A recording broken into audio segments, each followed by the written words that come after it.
Yan na nga po mga Kitty Vlog. Dito na po kami, mag-swimming na po nga po kami, no? Mga Kitty Vlog.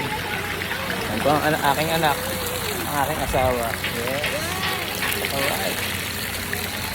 Ngayon na nga po, may pabubbles po. Ayan pa.